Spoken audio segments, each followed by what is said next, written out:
Lectura de la primera historia del libro Historias de Amor al Arte de Eduardo Rubio de Losúa, que lleva por título El gancho de Río Cepic. Comienzo. Un encuentro casual. Era un día gris como tantos otros en la Ciudad de México.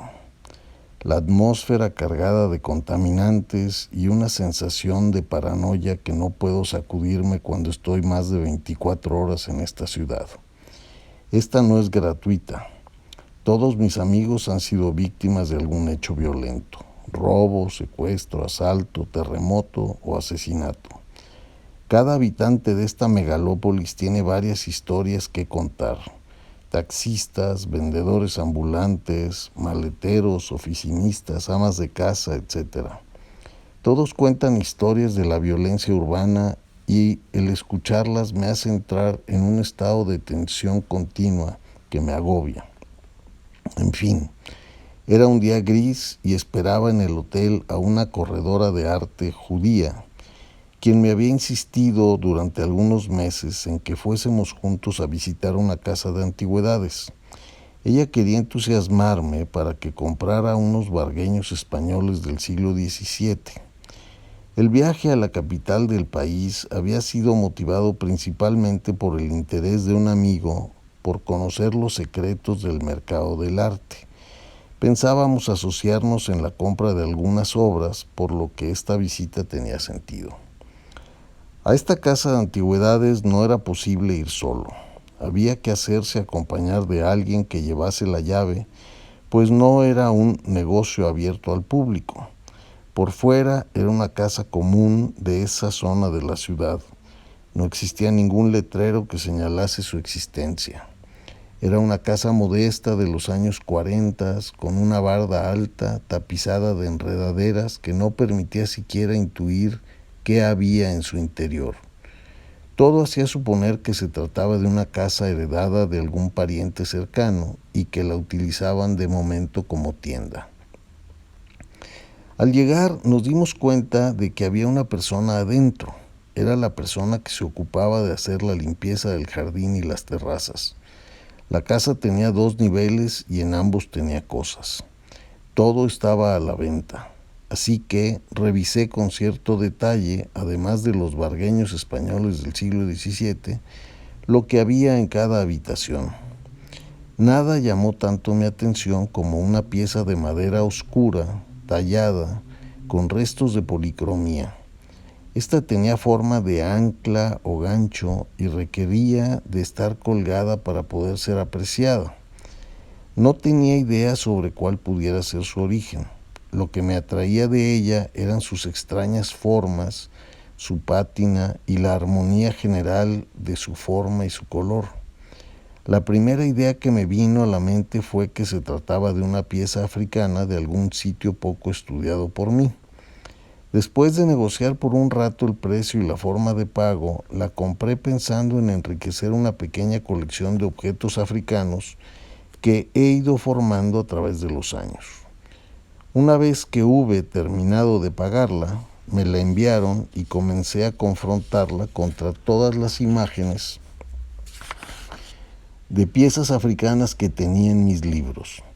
Revisé los libros de Marie-Louise Bastin, Las artes del África negra, la colección Barbier Müller de Ginebra, African Art de René S. Wassing, el libro de mi maestro Jean Lod, Las artes del África negra, la breve historia del arte africano de Werner Gillon y el arte africano de Frank Willett.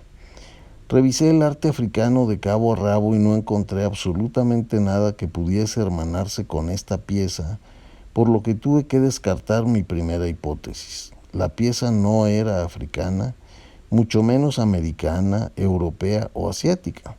Tenía que ser forzosamente de Oceanía o de alguna de las islas del Pacífico Sur. Mis fuentes documentales sobre Oceanía en ese momento eran muy escasas. Sin embargo, en el libro Oceanía de Jean Guiard, gracias a 3 o 4 piezas reproducidas en sus páginas, pude ver con claridad que se trataba de una pieza de Nueva Guinea y muy posiblemente de la cuenca del río Sepik. Mis conocimientos sobre la cuenca del río Sepik eran nulos y sentía tan lejana la isla de Nueva Guinea que no hice ningún esfuerzo adicional por conocer más del asunto. Integré la pieza dentro del área en donde tengo las piezas africanas y abrí un paréntesis en esa investigación. El encontrar una nueva pieza me distrae momentáneamente de mis otras líneas de investigación, pero una vez pasado el furor y una vez que ya tengo indicios de qué se trata y de dónde proviene, regreso a mis líneas de investigación y esta tiene que esperar su turno por algunos meses o años antes de que profundice más en ella. Así, con la pieza de Nueva Guinea pasaron varios meses y mis pesquisas sobre el tema seguían en el mismo punto. Un día, a principios del mes de marzo, se me presentó la posibilidad de realizar un inesperado viaje a París. Se acababa de descubrir el paradero de un importante lote de pinturas de Ángel Zárraga que perteneció al conde René Philippon. Este lote estuvo extraviado a los ojos del mundo durante 56 años. Había permanecido en el guardarropa de la casa de campo del heredero del conde, el señor Dupuy, desde la muerte de este en 1936 hasta el año de 1992. Aunque no era la mejor época para viajar a Europa, pues todavía era invierno y hace bastante frío, volver a París es siempre un regocijo para el corazón y un regalo para el espíritu. Mis amigos Frédéric y Kathleen Chartier, quienes acababan de mudarse a un apartamento en el corazón del viejo barrio de Montmartre, insistieron en que me alojara con ellos como otras veces. Esto agregaba varios atractivos más al viaje, pues por un lado no me gusta viajar solo y llegar a dormir a un frío cuarto de hotel, así sea el más lujoso. Por otro lado, me permitía disfrutar de la compañía siempre agradable de mis entrañables amigos, y por otro lado más me permitía explorar desde adentro un barrio de París que me era un tanto cuanto desconocido, el barrio de Pigalle y Montmartre. El viaje me serviría además para recabar información en la UNESCO acerca de las características y estándares internacionales que debe observar un museo en cuanto a iluminación, controles de humedad relativa, vibraciones, servicios, etc.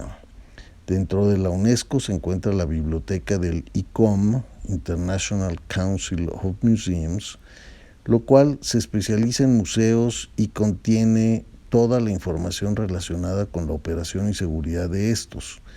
La información se necesitaba en Morelia para el diseño del Museo de Historia de la ciudad, proyecto en el que me habían invitado de asesor. No voy a entrar en detalles respecto a la odisea del encuentro con la familia Dupuy, herederos del conde Philippon, pues sería tema para otra historia independiente. Ángel Zárraga se me dibujó por primera vez y caí en cuenta de la gran importancia internacional de este pintor y del gran desconocimiento que tenemos de su obra en México. Pasé todo un fin de semana revisando sus manuscritos, dibujos, acuarelas, pinturas. Dentro del mismo lote había más de 310 cartas manuscritas dirigidas al conde Philippon y recortes de prensa relativos a sus exposiciones y su presencia en Francia. Efectivamente, el encuentro con tanta documentación de primera mano sobre la vida y obra del pintor Zárraga me parecía un tesoro aparecido por un acto de magia. Aquello parecía un cuento de hadas. Fue una experiencia que nunca podré olvidar. Por la mañana de un bello día preprimaveral, sostuve una serie de entrevistas con representantes del ICOM y trabajé por un par de horas en su biblioteca. Al salir me di cuenta que disponía aún de 4 horas antes de la siguiente cita, por lo que me dirigí a la estación del metro Cambronne con la idea de acercarme a Trocadero. Ahí está el Museo del Hombre, considerado como uno de los más importantes museos de etnología y antropología en el mundo. Me interesaba, entre otras cosas, revisar su sección sobre Nueva Guinea.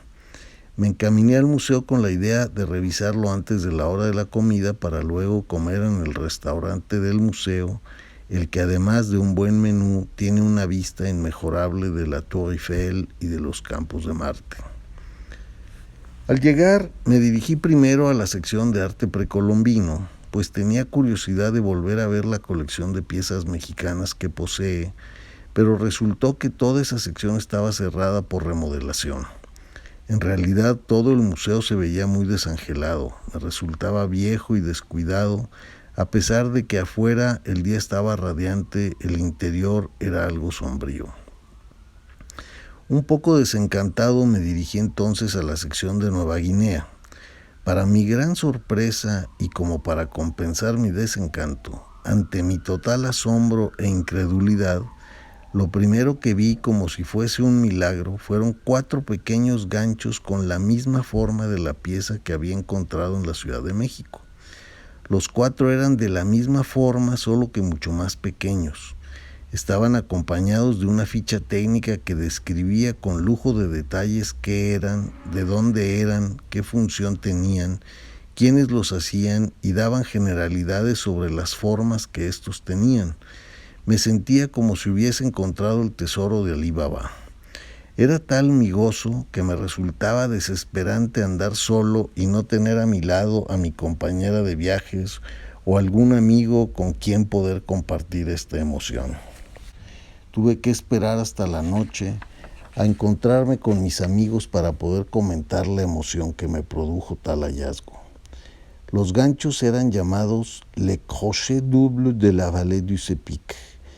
Copié de la ficha lo siguiente. En las grandes casas sobre pilotes que junto a las casas de los hombres un poco más retiradas constituyen las comunidades un poco disgregadas a lo largo de las riberas del río Sepic, el mobiliario de la familia es o de madera hecho por los hombres o de cerámica hecho por las mujeres. Las piezas más destacadas son sin duda los ganchos dobles a los que se les ha llamado malamente ganchos para cráneos. Su función es la de colgar los canastos y sobre todo las bolsas tejidas de todo tipo que las personas llevan consigo casi siempre o la dejan en la casa y que contienen de todo, desde objetos personales preciosos, al igual que restos de comida y eventualmente los cráneos de sus antepasados. La calidad tanto de los canastos como de los ganchos varía según el contenido, de lo más ordinario a lo más sagrado, el cráneo forrado de arcilla de algún ancestro, y se realizan tanto para uso doméstico como para fines rituales de uso exclusivo en la Haus Tambaram, o Casa de los Hombres, en donde el acceso está proscrito para los no iniciados. El gancho doble es amarrado a una cuerda que pasa por el centro de un disco que protege y permite que se desplace sobre la viga más alta. La cuerda, siguiendo la línea del techo, pasa por detrás de las demás vigas para ser amarrada a la más baja. Esto permite subir y bajar las bolsas o los canastos de acuerdo a la necesidad que se tenga y protege su contenido aislándolas e impidiendo el ataque de las ratas u otros animales durante la noche. En la ficha se hablaba también de cómo cada forma es propia de una aldea, es decir, que por su forma podemos reconocer en qué aldea fue realizada. Había igualmente algunas fotografías en donde se mostraba el tipo de vivienda hecha de varas, construidas sobre pilotes de madera y con techos altos de 2 aguas con algunos elementos ornamentales que decoran el exterior de las viviendas y de la Haus Tambaram. Me parecía increíble cómo de pronto se me aclaraba el misterio de la pieza de México y el por qué estas piezas no se sostenían por sí mismas. De acuerdo con lo que decía la ficha y comparando la pieza de México con las del Musée de l'Homme, la de México debió ser una pieza de las del Haus Tambaram, pues es mucho más grande, más fina en su talla y con elementos adicionales a las de París. Seguramente revisé las demás piezas de las vitrinas solo por cubrir el expediente, pues mi mente estaba paralizada ante tal sorpresa. Es evidente que mis expectativas de lo que yo suponía que iba a encontrar en el museo se habían rebasado con creces y sentí una enorme necesidad de celebrar el hallazgo con alguien compartiendo una buena botella de vino, de ese que por tantos años había dado gozo a mi paladar y espíritu festivo a los encuentros con amigos.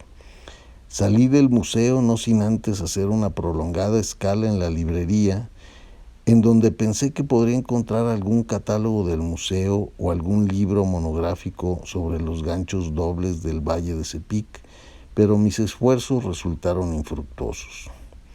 Encontré, sin embargo, algunos libros esenciales para otras investigaciones que estaba llevando a cabo de manera paralela. Así las cosas, me dirigí al restaurante del museo acompañado por un trío de libros, quienes fueron testigos mudos de la maravilla de tarde que hacía en París. La extraordinaria vista que desde mi mesa se me ofrecía del Sena, de las monumentales fuentes y jardines del Trocadero y de la siempre majestuosa Torre Eiffel, así como de las delicias gastronómicas que se fueron ofreciendo una a mi paladar como emociones adicionales a la ya tan fuerte emoción que había representado aquel hallazgo inesperado. Solo por estos momentos el viaje ya había valido la pena. Nunca he estado en Oceanía, ni siquiera espiritualmente. Nada me había sucedido antes que me hubiese hecho meter la nariz dentro de este universo. No conozco a nadie que haya nacido allá. Sabía que era un continente y que había dos grandes islas que resaltaban por su tamaño, Australia y Nueva Zelanda. No tenía idea que estaba conformada por tres grandes áreas culturales, la Melanesia, la Polinesia y la Micronesia. No tenía conciencia de la enorme cantidad de islas que existen en esta región, ni de lo extenso que es el Pacífico Sur, que se extiende por más de 12,000 kilómetros desde Nueva Guinea en el poniente hasta la isla de Pascua en el oriente. Toda esta zona es de gran actividad volcánica y muchas de las islas son volcanes extintos hace muchos miles de años. Poco se conoce acerca de la manera como se fueron poblando estas islas. Se piensa que los primeros asentamientos humanos se debieron a migraciones a finales del Pleistoceno. Los científicos suponen que estas migraciones se dieron en dos momentos de la historia en los que el nivel del mar estuvo 200 metros más abajo del nivel actual. El primero hace 53,000 años y el segundo hace 20,000. En Nueva Guinea se tienen rastros de vida humana fechados con exactitud hace 39,000 años. Se conoce que hace 4,500 años grupos humanos conocedores de las técnicas cerámicas y de navegación llegaron provenientes del oeste. A estos grupos se les identifica como los lapitas. Estos poblaron Nueva Guinea y otras islas. La Micronesia fue poblada por gente proveniente de Filipinas y de ciertos lugares de la costa asiática.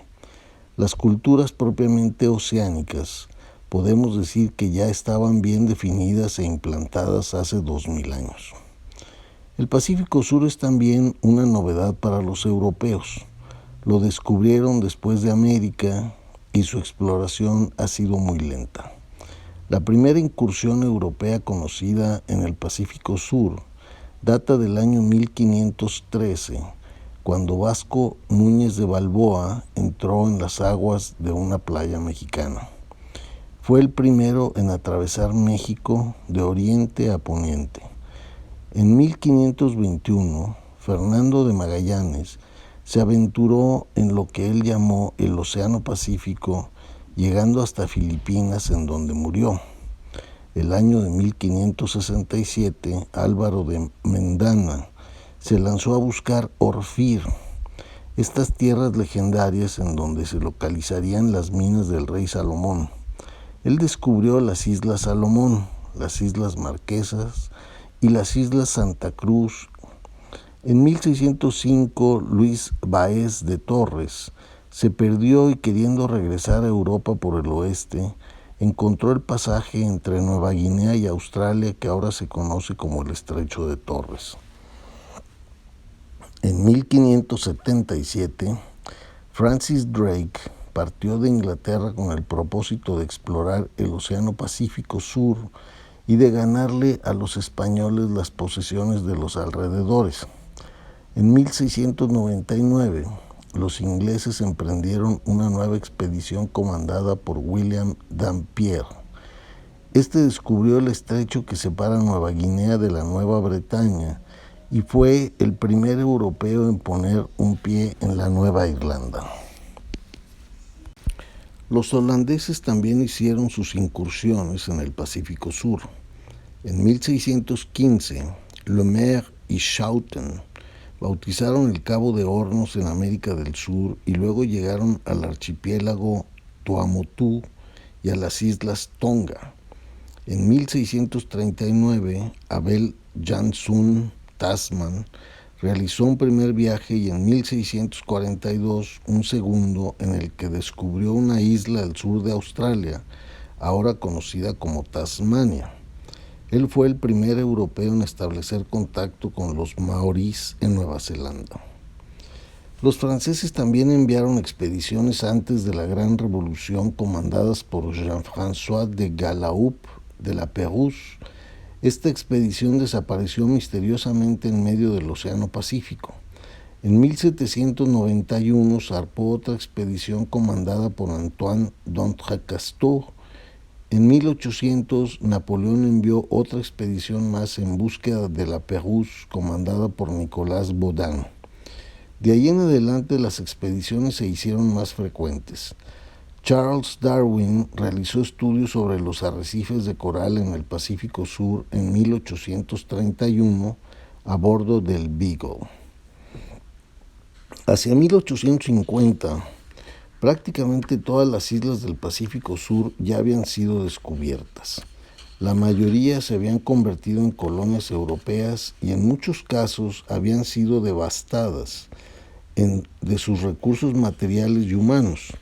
Desde mediados del siglo XVIII y durante todo el siglo XIX, se hicieron enormes esfuerzos por evangelizar y convertir a estos pueblos al catolicismo. Lo que hacían los misioneros era convertir a las familias reales locales, y así, hacia el año de 1900, cerca del 90% de la población había sido convertida al catolicismo, al menos oficialmente. Las islas del Pacífico Sur no pudieron quedar fuera de las grandes guerras europeas. Fueron escenario de terribles batallas que sacudieron un gran número de islas. Fue en el Pacífico en donde se experimentó la primera bomba de hidrógeno y es ahí en donde todavía se siguen practicando pruebas nucleares.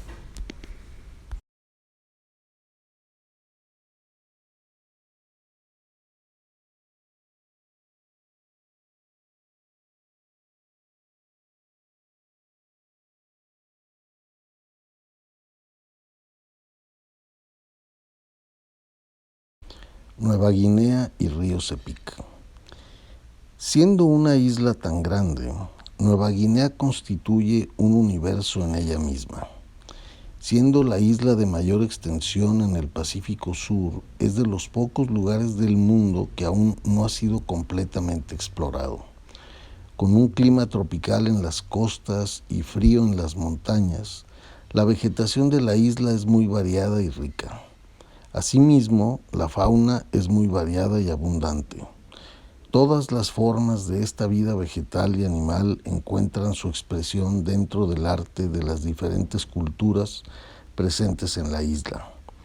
Son al mismo tiempo la materia prima y la inspiración de la mayoría de los motivos artísticos.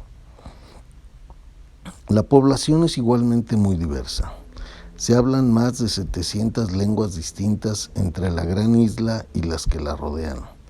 Además de su propia lengua, cada tribu ha desarrollado sus propias creencias y sus formas particulares de expresión artística. Cada grupo posee una identidad cultural propia.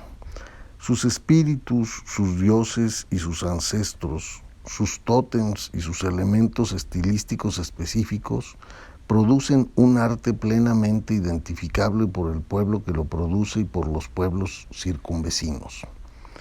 La religión es esencialmente animista. El nacimiento de la cultura se remonta a la pareja primordial o bien, como lo creen los Yatmul, se debe a un enorme cocodrilo progenitor. Los grandes héroes mitológicos y culturales se soportan en una multitud de espíritus, sean de sus ancestros difuntos o de otras entidades mitológicas.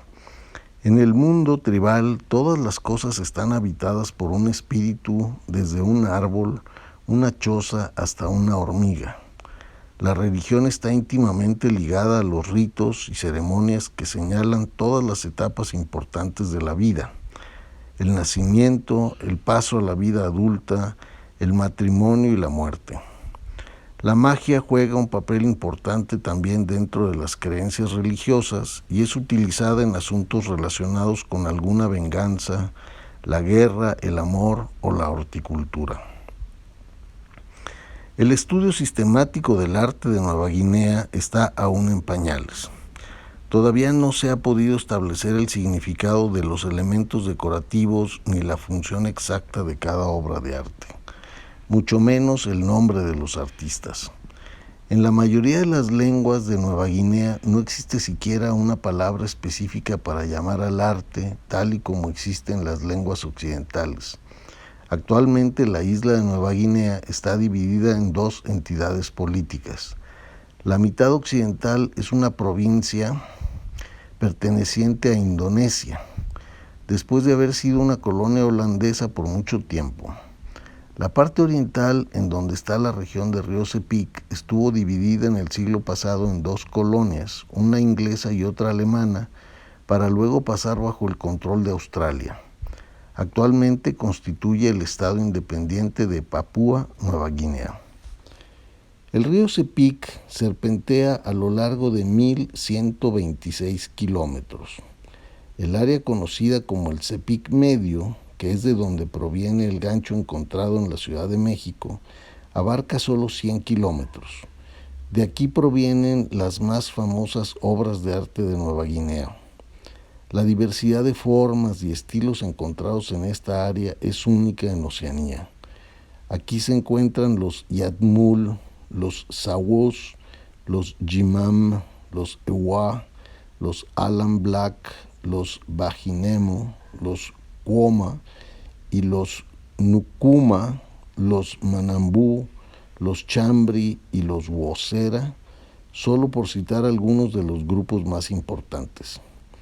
Por ahora es imposible afirmar con exactitud a qué grupo humano pertenece la pieza, pues no existen archivos específicos ni publicaciones exhaustivas sobre cada grupo en particular.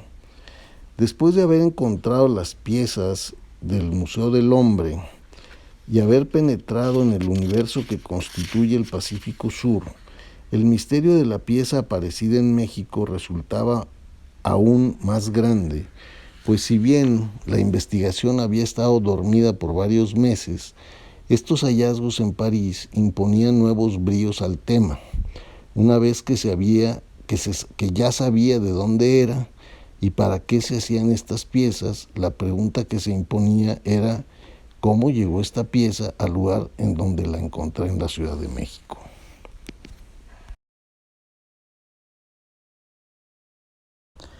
A mi regreso al país, me propuse contactar a la dueña de la tienda en la Ciudad de México. Resultó ser una mujer mexicana de ascendencia alemana, veterana en el asunto del comercio del arte.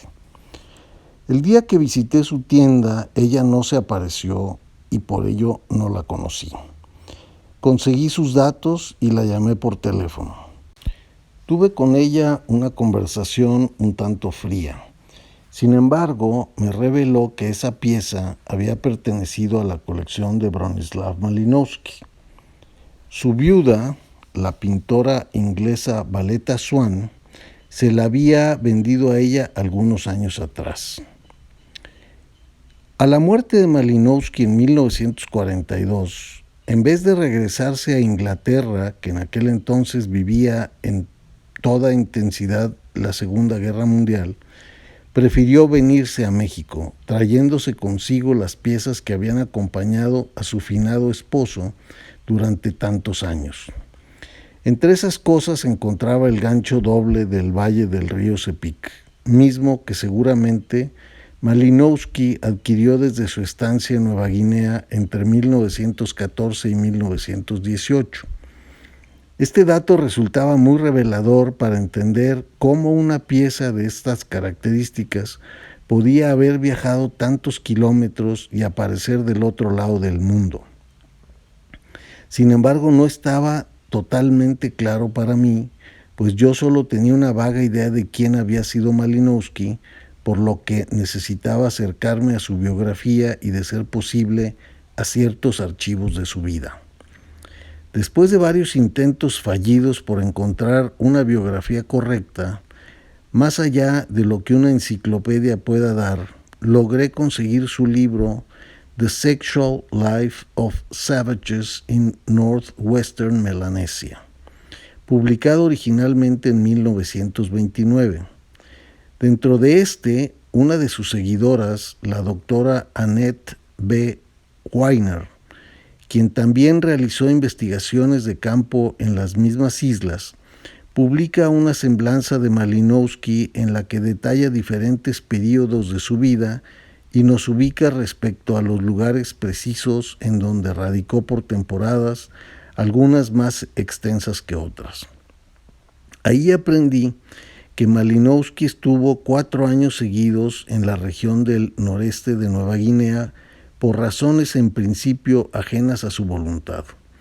En 1914, Malinowski realizó un viaje a estas tierras con fines de investigación. Durante ese viaje se declaró el comienzo de la Primera Guerra Mundial y él, por ser polaco de nacionalidad austriaca, los australianos lo consideraron un aliado del enemigo. No obstante, le permitieron continuar con sus investigaciones, pero su calidad migratoria fue continuamente revisada durante los 4 años que duró la guerra. Malinowski quedó virtualmente atrapado en la región y no pudo salir de ella durante esos 4 años que duró la guerra. Bronislaw Kasper Malinowski nació el 7 de abril de 1884 en Cracovia, Polonia. En 1908 se doctoró con los más altos honores en filosofía de la ciencia, con la tesis En los albores de la economía de pensamiento. Como lectura de descanso, Malinowski leyó The Golden Bough, La rama de oro, de Sir James Frazer, lo que despertó su curiosidad por la antropología. Terminado su doctorado en Cracovia, se inscribió en la Universidad de Leipzig en los cursos de Wilhelm Wundt y de Karl Bücher, quienes lograron despertar en él aún más el interés por la antropología.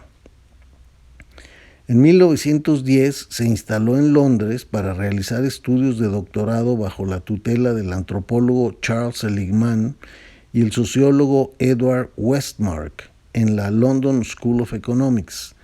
Como un requisito para culminar su tesis, Malinowski escribió Los conceptos de familia entre los aborígenes australianos, basándose en estudios publicados por otros investigadores.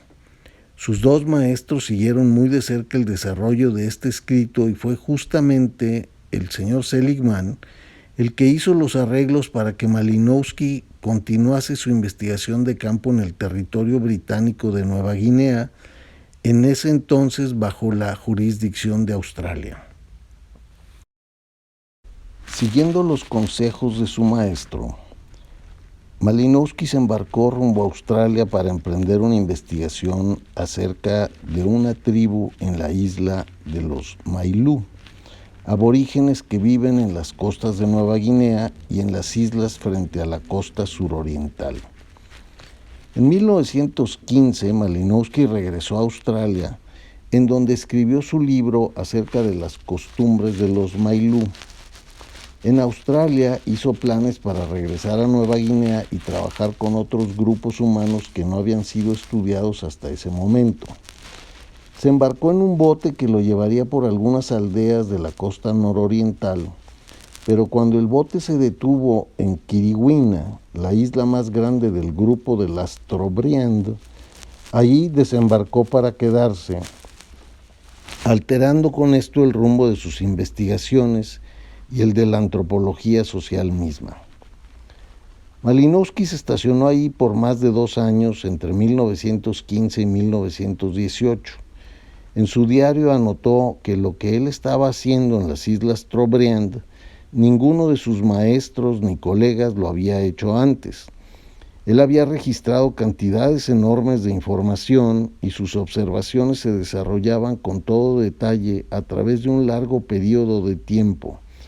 Él estaba consciente de que nadie, al menos en Inglaterra, había realizado un trabajo de campo tan meticuloso y profundo como el que él había hecho.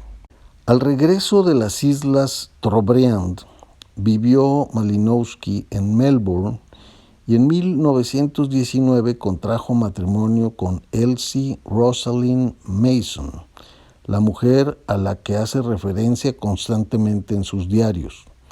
La pareja se mudó al año siguiente a Inglaterra y luego pasaron un año entero en Tenerife, en las Islas Canarias, en donde Malinowski terminó el primer estudio monográfico acerca de las Islas Trobriand. Lo tituló Argonauts of the Western Pacific, 1922. Este libro es considerado como un parteaguas en el campo de la antropología social en Inglaterra y determina el reconocimiento de la etnología como una disciplina científica. En la introducción, él establece los parámetros de la metodología de estudio, ilustrando la importancia de los trabajos de campo que se desarrollan a lo largo de todo un año o más y señala que los investigadores deben de aprender a trabajar en el idioma local y a establecer relaciones con los informantes. Deben igualmente seguir las reglas de comportamiento y las prácticas en todos los eventos sociales y políticos del grupo que estudian. La regla más importante que señala es que se debe de observar la realidad desde el punto de vista del nativo. En 1921, Malinowski comenzó a dar clases en la London School of Economics y en 1924 fue llamado a dar clases de antropología en la Universidad de Londres. 3 años más tarde le fue otorgada la cátedra en antropología, lo cual le aseguró su eminente liderazgo dentro del campo de la antropología inglesa. Malinowski escribió otros 3 libros monográficos acerca de su experiencia en las Islas Trobriand.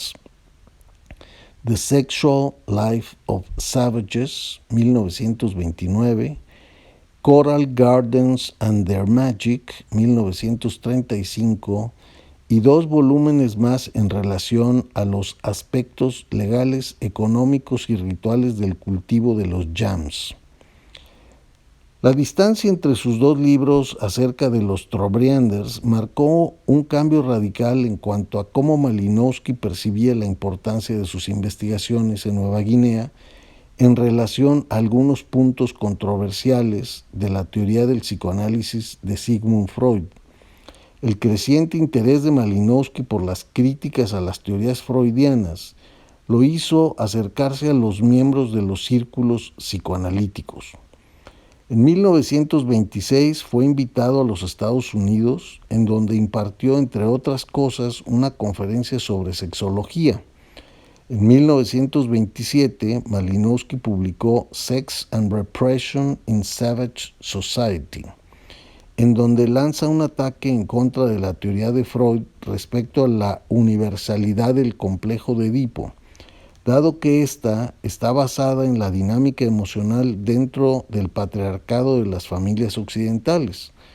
En las Islas Trobriand, Malinowski encontró una configuración familiar completamente distinta, debido a que sus nativos, al parecer, descienden por vías matrilineares. Todas las personas se creen unidas en lazos de sangre con su madre, la madre de su madre y así sucesivamente. Estas diferencias en cuanto a la constitución de las relaciones familiares obligaban a replantear algunos de los principios universales del psicoanálisis freudiano. Durante los años 30, Malinowski se interesó mucho en el tema del cambio cultural. Viajó por el África del Sur y África del Este, en donde visitó a sus alumnos, quienes realizaban investigaciones de campo, resultando de esto una serie de ensayos póstumos publicados el año de 1945 bajo el título The Dynamics of Culture Change, an Inquiry into Race Relations in Africa. En 1935 falleció su primera esposa después de padecer por años de esclerosis, dejándolo con 3 hijas pequeñas. En 1937, debido a sus propios problemas de salud, Malinowski decidió pasar su año sabático en los Estados Unidos. A su regreso, conoció a la pintora de nacionalidad inglesa Valletta Swan. En 1939, Malinowski recibió una invitación formal de la Universidad de Yale al puesto de profesor visitante. Valletta viajó con él a Estados Unidos. Ese mismo año, Malinowski y Valletta hicieron un gran recorrido por las regiones indígenas de los Estados Unidos, Arizona y de México, Sonora, Michoacán, Puebla, Veracruz y Oaxaca, en busca de un área apta para la investigación de campo que él deseaba emprender. En 1940, Malinowski y Valletta contrajeron matrimonio. Siendo maestro en Yale, uno de sus alumnos asistentes, el ahora doctor Julio de la Fuente, le extendió una invitación para realizar en conjunto una investigación sobre un mercado zapoteca en Oaxaca, la cual se llevó a cabo en los pueblos de Abasolo, Tlacochahuaya, Tlacolula y Etla. Su primer viaje a México lo hizo en el verano de 1940 y volvió el verano del siguiente año. Valletta colaboró con los estudios antropológicos de su marido y sus primeros viajes a México estuvieron enmarcados por dichas investigaciones. En estos recorridos, además de sacar apuntes para sus pinturas, ella hacía los dibujos para ilustrar las notas de su esposo y tomaba las fotografías para la publicación final de sus investigaciones. En 1942, Malinowski fue nombrado profesor titular de la Cátedra de Antropología de la Universidad de Yale. Teniendo planes de regresar a México en el verano de 1942, un ataque cardíaco fulminante le produjo la muerte el 16 de mayo de ese año. Hasta donde es posible saber, el gancho doble del Valle de Río Cepic acompañó a Malinowski a los Estados Unidos. Es probable que también lo hubiera acompañado durante su estancia en Tenerife. Una de sus hijas se quedó con un archivo importante de fotografías, cartas y otros documentos. Es probable que entre esos papeles se encuentren algunas fotografías de los ambientes en donde vivió Malinowski y en donde pueda aparecer el gancho integrado a su mundo. Valletta Swan. Anna Valletta Heyman Joyce nació el 25 de agosto de 1904 en Eastbourne, Sussex, Inglaterra, en el seno de una familia económicamente solvente, gracias a lo cual ella pudo recibir una sólida educación correspondiente a las personas de su clase. Desde muy pequeña manifestó su gusto por dibujar y pintar. A los 7 años, su gran entretenimiento era sentarse a dibujar con pluma o a la acuarela las flores del jardín familiar.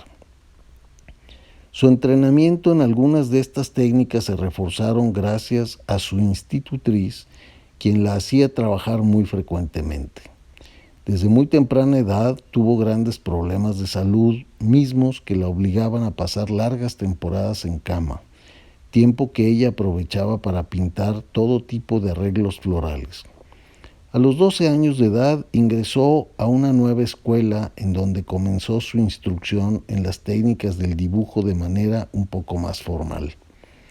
Fue hasta fines de enero de 1920 cuando ella pudo inscribirse en el curso de acuarela que tanto había deseado, que impartía la maestra Helen Urquhart, Comenzó a pintar al óleo en 1923 al momento de inscribirse en la Escuela de Arte de Eastbourne, en donde recibió por 4 años una instrucción bastante sólida. En noviembre de 1927 se casó con Eric Swan, estableciendo su residencia en Londres, matrimonio que se deshizo el año de 1931. A partir de 1933 hizo de la pintura su principal actividad y comenzó a viajar por toda Europa. De 1933 a 1937 viajó sistemáticamente 6 meses cada año y el resto del tiempo lo pasaba en Londres entregada a pintar. En 1938 se estableció en París con el propósito de preparar durante todo el año una exposición para la Galería Sack. En 1939 Austria fue invadida y con ello dio inicio la Segunda Guerra Mundial. Fue el año en que la Universidad de Yale le ofreció a Malinowski un puesto como catedrático huésped y ella se embarca con él hacia América llegando a Nueva York el 8 de marzo. En 1940 se casó con Malinowski, matrimonio que solo duró 2 años, pues a la muerte de su esposo decidió instalarse ella en México. Europa vivía en plenitud la Segunda Guerra Mundial y regresar a Inglaterra era muy arriesgado y absurdo, ya que el deseo de la mayoría que vivía allá era salirse. Esto, más el posible amor que haya desarrollado por México, la hicieron decidirse por fijar su residencia en este país. Existe muy poco material publicado acerca de la vida de esta pintora en México. Se sabe que le gustaba mucho la arqueología y coleccionar objetos de arte prehispánico. Logró constituir una colección de 3.500 piezas precolombinas, mismas que dejó en herencia a su amigo inglés Martin Foley, y que según versión de Feliciano Béjar, el gobierno de México le confiscó y las desapareció. Se desconoce el paradero final de dicha colección. La historia de la vida de Valeta Swan en México habría que reconstruirla y tal vez saldría material para escribir toda una novela. A decir de quienes la conocieron de cerca, fue una mujer de pocos escrúpulos que se enredaba fácilmente en amores, casi siempre tortuosos. Su personalidad tan recia le impedía comprometerse de manera total con su pareja. Cuentan que el mismo día de la boda con Malinowski estaba indecisa si casarse o no con él, pues estaba igualmente enamorada del discípulo más cercano del antropólogo. Uno de sus amores tortuosos durante sus últimos años en México fue un señor de origen alemán, quien al parecer dispuso sin autorización de muchas de las piezas que eran propiedad de Valeta. Esto hace plausible que el gancho doble del Valle del Río Cepic haya desaparecido de la vista de la viuda de Malinowski para aparecer luego en la tienda de antigüedades de la hija de este señor, sitio en la Ciudad de México en donde compré el famoso gancho. Por ahora lo que me ocupa es que fue Valeta quien trajo consigo el gancho doble del Valle del Río Cepic y que este fue recolectado por Malinowski en su lugar de origen entre 1914 y 1918. Valor de los ganchos de Río Cepic. Una de las tesis que siempre he sostenido y gracias a la cual he podido realizar interesantes negocios es de que la cultura no se exporta. La cultura es un bien que se sustenta en información y es la información la que le confiere el valor a los objetos.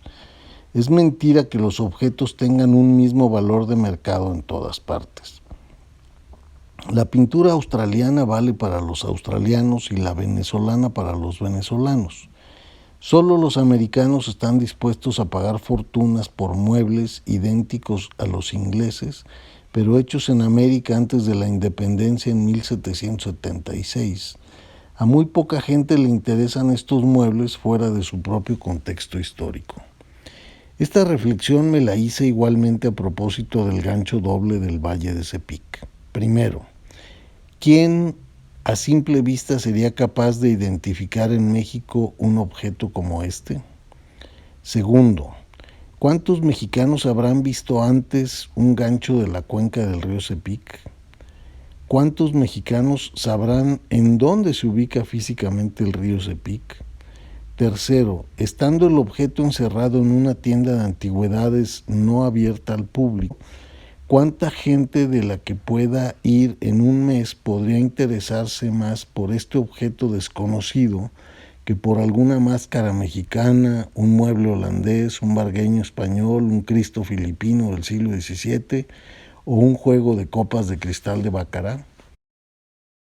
Estando la pieza como un objeto más entre otros 1000 objetos, ¿cómo podía hacerse notar siendo hecha de un material tan humilde como es la madera y sin tener ningún otro ornamento en su piel que algunos restos de colores tristes, muy lavados y opacos? Cuando visité por única vez esa tienda, fue invitado por una corredora de arte que quería mostrarme unos muebles españoles antiguos que no me interesaron. Fue al revisar la tienda, ya casi al salir, que reparé en la presencia del gancho y pregunté si alguien sabía qué era. Nadie de los presentes supo decir nada del objeto. Este no se parecía a nada de mi universo conocido y fue esto tal vez lo que más me atrajo de él.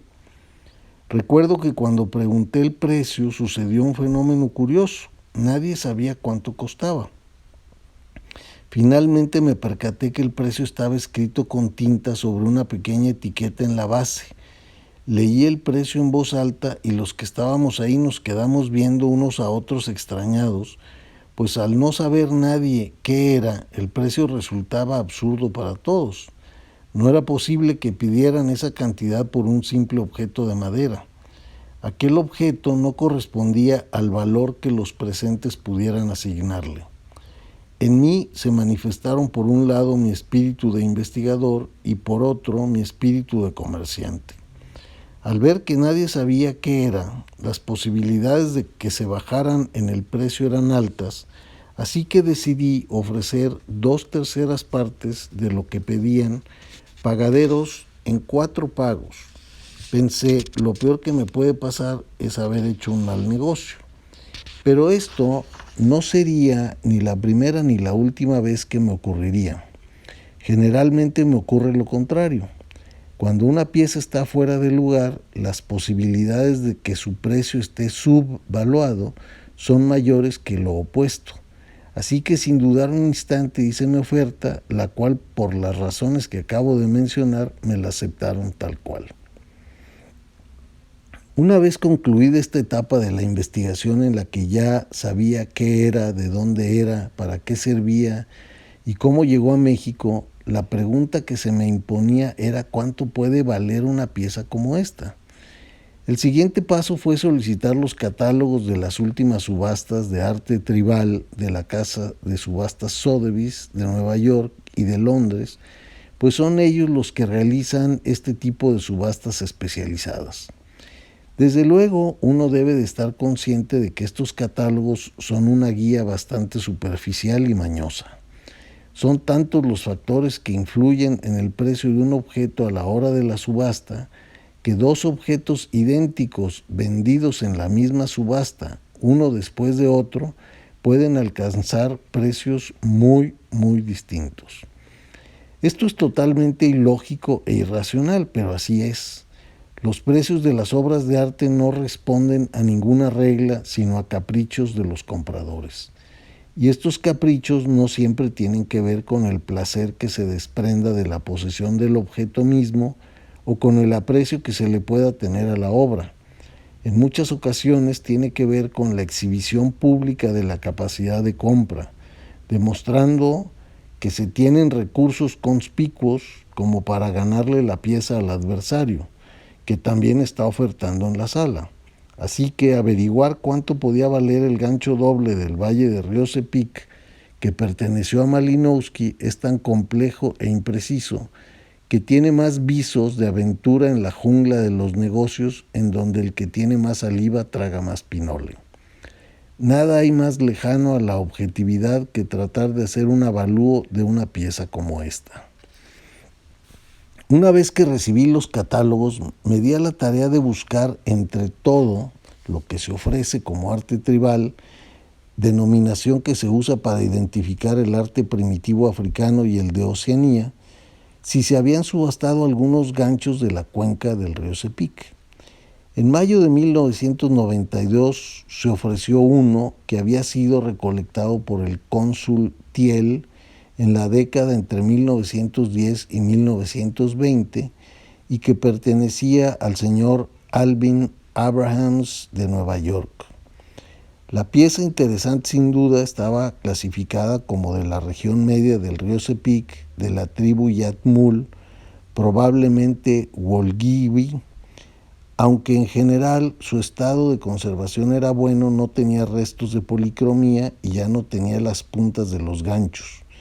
En el catálogo se hace referencia a que muchos de los ganchos eran colgados de las vigas de las casas particulares como parte del mobiliario común y se utilizaban para colgar las bolsas con comida o con otros artículos de valor para protegerlos de los animales durante la noche. Otros, sin embargo, eran de una elaboración más fina, abundantes en referencias simbólicas y mitológicas y de otro tamaño que los hacía notoriamente objetos de culto. El gancho estaba valuado entre $100,000 y $150,000 y se vendió finalmente en $145,000. Este es el único ejemplo de ganchos de la región que se haya ofrecido en venta por este medio en los últimos años. A manera de intermedio. Hasta aquí hemos visto cómo este pequeño y humilde objeto de madera fue encontrado en una misteriosa tienda de antigüedades en la Ciudad de México, donde nadie, incluyéndome a mí, teníamos idea de qué era, de dónde llegó, cómo es que aparece en México, quién lo hizo y con qué propósito fue hecho. Hemos visto cómo han sido los caminos de la investigación para regresarle su luz al gancho de madera y cómo gracias a él se nos han abierto nuevos horizontes sobre lo que es ese enigmático continente que llamamos Oceanía. A partir de este momento incursionaremos en los tortuosos caminos del mercado de los objetos de arte y veremos cómo funciona realmente este mercado a nivel global. Aprovecho para comentar que El gancho de Río Sepic es la primera de 7 historias que integran el libro Historias de Amor al Arte, escrito entre los años de 1992 y 1996, mismo que nunca tuvo la suerte de ver la luz impreso en papel. En breve estas historias verán la luz en forma de narraciones grabadas e ilustradas en formato de video por su autor. Continuamos con la segunda parte del gancho de Río Sepic.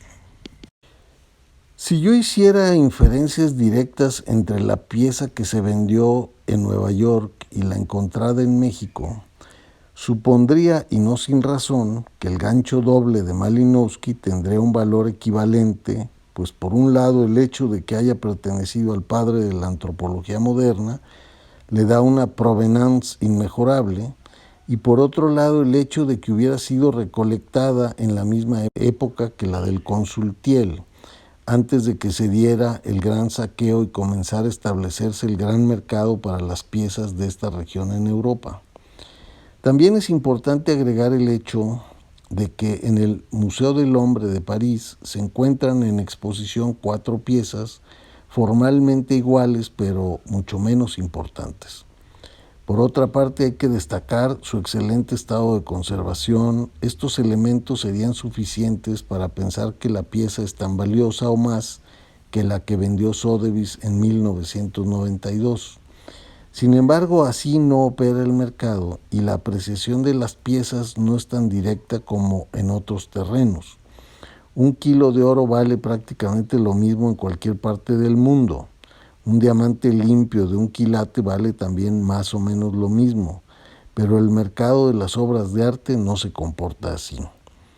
Al encontrar estos datos en el catálogo de Sotheby's, mi primera reacción fue contratar los servicios profesionales de un fotógrafo para hacer unas diapositivas en formato 4x5 pulgadas y mandar estas fotografías a Nueva York. Yo sabía que aunque la pieza les pareciera extraordinaria, por principio no me lo iban a decir, pues eso haría más difícil el que yo quisiera deshacerme de ella por un precio bajo. Odisea en Nueva York. Todo comenzó muy bien. Al recibir las fotos en Nueva York, la representante de Sotheby's se comunicó por teléfono conmigo y me hizo saber que tenían muchísimo interés en ver la pieza físicamente. Me explicó que por logística de las subastas había una fecha límite para poder incluirla, por lo que me aconsejaba que si yo quería que la pieza entrase en la de abril, les llevase la pieza más tardar el día 20 de febrero. Puestas así las cosas, y entre eufórico y emocionado, decidí hacer el viaje a Nueva York para llevarles el gancho.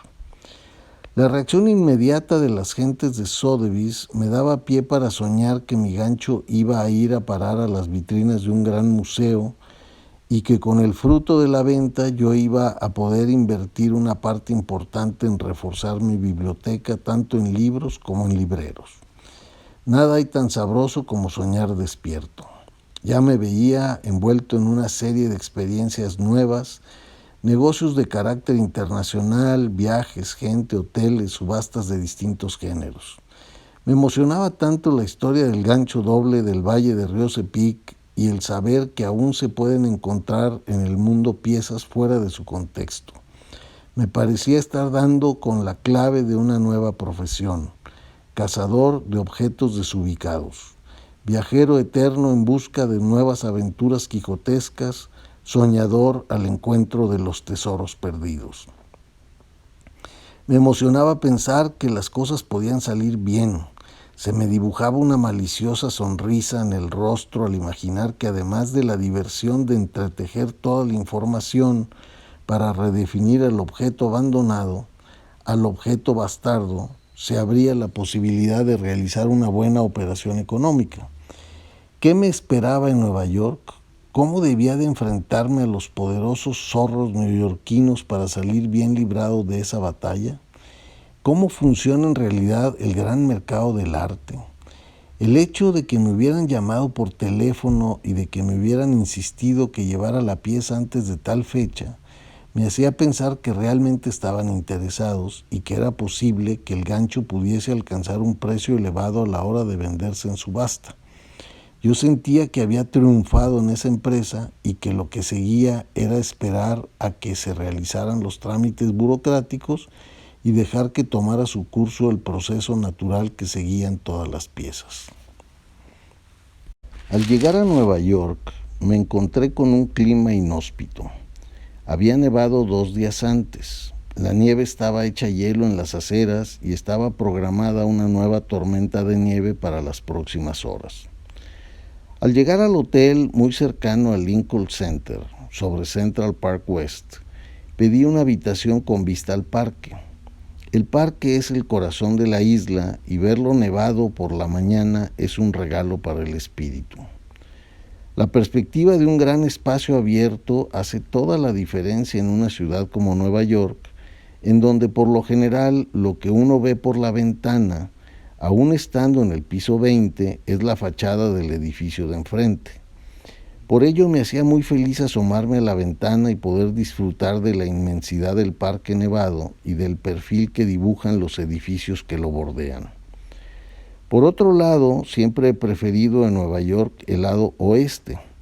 Me gusta mucho más el ambiente que se respira. El barrio del Lincoln Center es muy agradable. Es muy animado de noche y en toda la zona hay pequeñas boutiques y restaurantes amables que lo hacen mucho más humano que el lado este, que sin duda es mucho más elegante.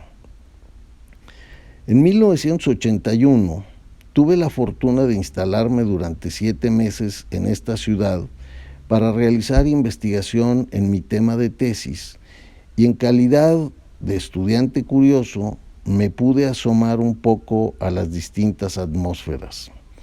La ciudad por ello no me es ajena y me gusta sentirme un ciudadano más en aquella urbe de acero y cristal. Me gusta deambular por las calles, encontrar las librerías de viejo, así como las tiendas de antigüedades y las galerías de arte. La ciudad me resulta fantástica. No las áreas turísticas de los grandes museos ni la majestuosidad de los edificios del Mid-Manhattan. Me gusta tomar el metro hasta la calle 12 y recorrer el área descubriendo atmósferas ajenas al turismo. Calles sucias, los vapores emanando de las alcantarillas, los múltiples olores de los carritos de los ambulantes y la humedad de ese aire que se acelera entre los edificios, imponiendo siempre su presencia en la ciudad. Todas las condiciones deseables para un bello viaje estaban presentes. Lo más importante, el ánimo en alto y el gran sabor de aventura. Al día siguiente de haber llegado a la ciudad, me hice presente vía telefónica con la encargada del departamento de arte tribal, quien de inmediato me pidió que me fuese a sus oficinas con la pieza. Al llegar al número 1334 de York Avenue, un rayo de sol hizo su aparición entre los edificios y me hizo sentir pleno. Estaba justo en la antesala del motivo central de mi viaje, envuelto en sueños y experimentando todo tipo de emociones placenteras. Después de esperar unos minutos, me hicieron pasar a una pequeña sala externa en donde desnudé la pieza y esperé a que la encargada se hiciera presente. Al llegar ella, lo primero que me dijo después de intercambiar los saludos normales de mera cortesía es que la pieza valía entre $20 y $25,000, pero que necesitaba estudiarla con un poco más de detalle. Me pidió que se la dejase al menos 3 días para observarla mejor. Hasta ahí nada me sorprendía, pues yo no esperaba que me fuese a decir otra cosa de entrada. Me parecía normal que quisiera estudiarla mejor, pues yo pensaba que si lo hacía, tal y como yo lo había hecho, tal vez el avalúo pudiese llegar a ser bastante más alto. Me pidió mis datos generales, mismos que anotó con muchos errores en un contrato de consignación y sin decir nada, escribió la cantidad de $10,000 a $15,000 como valor de la pieza. Le pregunté que por qué ponía tan bajo el avalúo, siendo que me acababa de decir que la pieza, según ella, valía más. Su respuesta fue que ese documento era provisional, que no me inquietara, pues eso era lo normal cuando consignaban algo para estudiarlo. Yo insistí en que quedase muy claro que era algo provisional y que de ninguna manera me iba a ir de la ciudad sin un contrato definitivo. Acordamos volver a vernos en 3 días para afinar todos los detalles. El primer paso ya estaba dado. La pieza estaba en Sotheby's y lo más seguro era que entrase a la subasta del mes de abril. El encuentro con esta mujer no me había convencido mucho, pues su actitud me había parecido muy superficial. El hecho de hablar de un avalúo y luego anotar otro en el papel de consignación me había desconcertado y me quedé inquieto. No tenía muy claro cuál iba a ser el siguiente paso, pues estaba seguro de que una pieza como esa no se puede investigar con seriedad en 3 días, aún suponiendo que no tuviera ninguna otra cosa que hacer.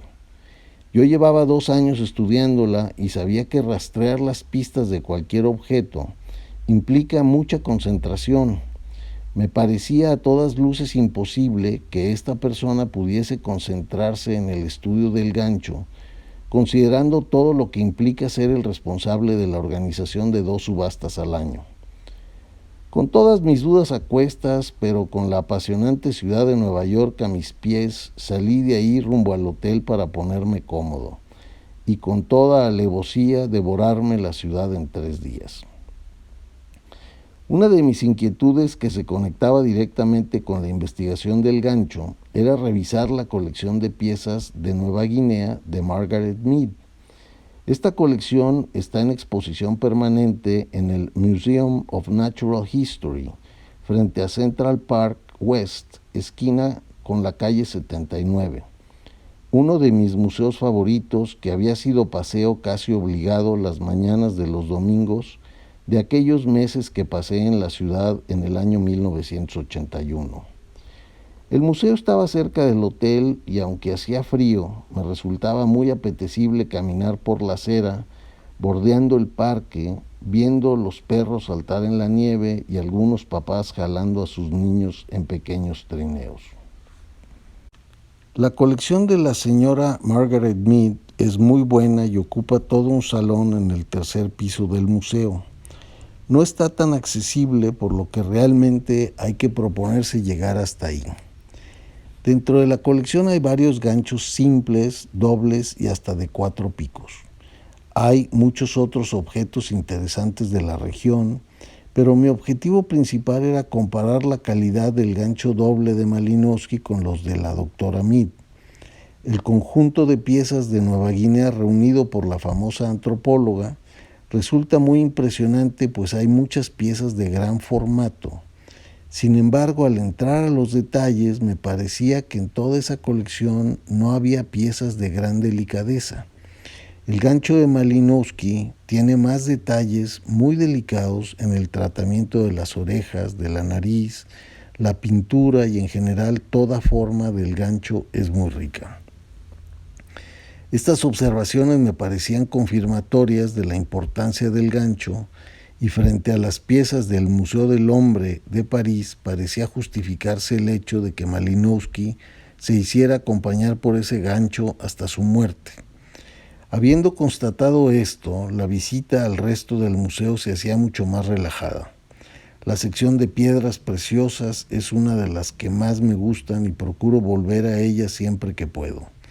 Me gustan los meteoritos, pero también me gustan los fósiles y los dinosaurios, los objetos de los indios americanos y en general todos los maravillosos dioramas en donde muestran a los distintos animales en sus hábitats naturales. Es un placer entrar a las tiendas del museo, pues venden juguetes educativos muy interesantes, fósiles, minerales y objetos de artesanía de muchos rincones del mundo. La estancia en Nueva York resultó como siempre breve e insuficiente, aunque pude volver a ver a algunos amigos, otros muchos se quedaron pendientes para una futura ocasión. Es tanto lo que hay que ver, tanta la oferta de actividades culturales, recreativas y tantas las tentaciones de compra, que resulta sano hacer la estancia breve y regresar satisfecho pero con hambre. El día que habíamos acordado para formalizar las cosas en Sotheby's, llegué puntualmente a la cita y para mi sorpresa salió a mi encuentro una guapa jovencita de unos 16 años en minifalda, con la pieza desnuda en sus manos y me la entrega. Me sentí confundido y le dije que yo no venía a recoger la pieza, sino a celebrar un contrato con la persona encargada del departamento con quien tenía cita. Desde luego que no le quise recibir mi pieza, pues esta venía sin ningún empaque y yo no venía preparado para llevármela. Finalmente, después de hacerme esperar 40 minutos, sale la encargada y con una actitud fría y distante, me dice que ya había estudiado la pieza y que le parecía que esta valía entre 10 y 15 mil dólares y que de aceptar esta evaluación la pieza entraría en la subasta de abril. Yo me sentía aturdido y engañado. Le comenté que había estado revisando la colección de Margaret Mead y le hice ver mis observaciones respecto a la calidad de mi pieza. Le recordé la importancia de que viniese de la colección de Bronislaw Malinowski, siendo que este había sido uno de los primeros exploradores de la región, habiendo permanecido durante 4 años en ella, lo que le permitió sin duda escoger entre las piezas que él consideraba más importantes y representativas de las tribus que estudió durante su estancia en la región. Todos mis argumentos parecían no importarle y con un aire de total suficiencia me dijo, pues si quiere déjemela para estudiarla mejor, pero esto hace que la pieza no pueda entrar a la subasta de abril. Tendríamos que esperarnos hasta la de noviembre. Yo no comprendía muy bien lo que estaba pasando. El juego de pronto se había alterado y parecía que estaba tratando con personas distintas a las que me habían insistido en que llevara la pieza a Nueva York y a la que me recibió el primer día. Al decirme que querían estudiarla más, le pregunté qué era exactamente lo que le iban a estudiar. Le pedí que me explicara qué iban a hacer con la pieza. Su respuesta fue vacilante y me dijo que iban a revisar los archivos fotográficos del Metropolitan Museum y que se la iban a mostrar a algunos expertos. Me parecía que en el fondo no les importaba la pieza en sí, sino cuánto dinero podían sacar de su venta. Veía que estaba atrapado en su juego. Si yo no aceptaba que la estudiaran, tendría que regresarme con la pieza. Si aceptaba, lo que iba a suceder es que iban a estudiar a quienes les podría interesar una pieza como esta y si esto les representaría negocio. Finalmente acepté que se quedara en Nueva York, pero creo que mi decisión obedecía más a la flojera de traérmela de regreso, pues con las compras que había hecho mis maletas ya estaban llenas y me iba a representar una incomodidad buscar material de empaque y otra maleta en donde meterla, además de sentir que había fracasado en el motivo central de mi viaje. Ahora sé que nunca debí dejar la pieza ahí, pues al cabo de 6 meses recibí una carta escueta en donde me decían que la pieza tenía un gran interés histórico, pero que no representaba para ellos ningún atractivo económico, por lo que preferían regresármela y no subastarla. Era evidente que la persona encargada del departamento de Tribal Art era una persona inepta, como muchos otros empleados de estas compañías, y que nunca supo lo que cayó en sus manos. Ahora dudo hasta que supiera quién era Malinowski. Lo que supongo que pasó fue que ella no le puso atención a la pieza y que una vez que la mostró a 2 o 3 de sus clientes más allegados y que ninguno de ellos supo verle las cualidades, decidió que no tenía interés comercial para ellos. La pieza regresó conmigo al poco tiempo. Seguramente no le gustó vivir en Nueva York ni el trato que le estaban dando en ese lugar, y en el fondo sucedió lo que tantas veces sucede con los objetos y que a medida que pasan los años lo confirmo plenamente. Gracias al gancho, ahora todos los objetos de Oceanía se han vuelto visibles para mí. Aquel pedazo del mundo tan extenso y tan bello que me era indiferente porque no lo conocía, ahora tiene su importancia y ya puedo identificar al menos las islas y los archipiélagos principales de la región. Estoy muy lejos de ser un experto en sus distintas manifestaciones culturales, pero al menos ya no me son ajenas. El gancho doble de Riose Peak fue la llave de acceso a un mundo lejano y muy diferente a aquel en el que transcurren mis días. Muchas otras experiencias se derivaron del mismo. Muchos encuentros con seres vivos y muertos, muchas lecturas y un sabroso tema de conversación con los amigos. ¿Cuánta riqueza hay contenida detrás de cada objeto? ¿Cuántos objetos desubicados no habrá en el mundo que estén esperando ser reconocidos y regresados a la luz? El gancho me enseñó mucho sobre el funcionamiento real del mercado del arte. Las grandes casas subastadoras emplean a personas comunes con cierto grado de especialización. Sería imposible que contratasen a los grandes expertos en cada materia. Los responsables de cada departamento procuran obtener los mejores resultados financieros para la empresa. De ellos depende su sueldo y su empleo. En el caso específico de las obras del Pacífico Sur, se cuenta con muy poca infraestructura de información. Los estudios que hasta ahora se han publicado son aún muy generales y por ende deducimos que no existen expertos en el arte de Riose Peak. La región es muy vasta, muy mal comunicada y por supuesto muy mal documentada. Los aborígenes no llevan archivos actualizados de las obras realizadas por sus artistas. Ellos no tienen siquiera definido el concepto de arte. Hasta hoy el conocimiento de las manifestaciones culturales de estos pueblos lo hemos adquirido a través de los antropólogos, no de los historiadores del arte. Las principales obras de arte conocidas se encuentran en los museos de etnología y de antropología. Aprendí que a las casas de subastas no les gusta batallar. Ellas buscan subastar objetos conocidos y de preferencia famosos. Si pueden lograr que los dueños de los objetos acepten que sus obras salgan a la venta a un precio muy bajo, tanto mejor para ellos, pues garantizan su venta. Si uno les permite que ellos manejen la situación a su entera discreción, lo harán pensando en su propio beneficio. Las dos grandes casas subastadoras, Sotheby's y Christie's, son muy poderosas y controlan una gran parte del mercado del arte. No es ningún secreto que el poder y la corrupción van de la mano. Yo he sido testigo de muchos errores graves en la clasificación y descripción de las piezas que entran a las subastas. Se los he demostrado y por supuesto ellos son incapaces de reconocerlo aún estando frente a la evidencia. Yo he constatado que los objetos se van siempre con quien más los aprecia. Es como si tuviesen una inteligencia natural para seleccionar el sitio en donde estarán mejor cuidados. Los más inteligentes son los que logran entrar a los grandes museos en donde son custodiados y en donde son preservados bajo estrictos controles de temperatura y humedad relativa, además de que ahí reciben todo el mantenimiento y conservación que van requiriendo con los años. Ahí los objetos trascienden a un solo dueño, son admirados cotidianamente por muchas personas y saben que sobrevivirán a muchas generaciones y administraciones del museo.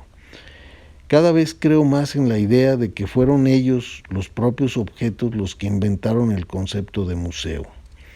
En el caso del gancho doble de Río Cepic, sucedió que no quiso quedarse en Nueva York. Algo lo hizo regresar a mi lado. Tal vez sabía que regresando conmigo yo iba a escribir esta historia en la que él sería el protagonista y se volvería un gancho famoso. ¿Quién sabe? Qué extraños designios tienen las cosas.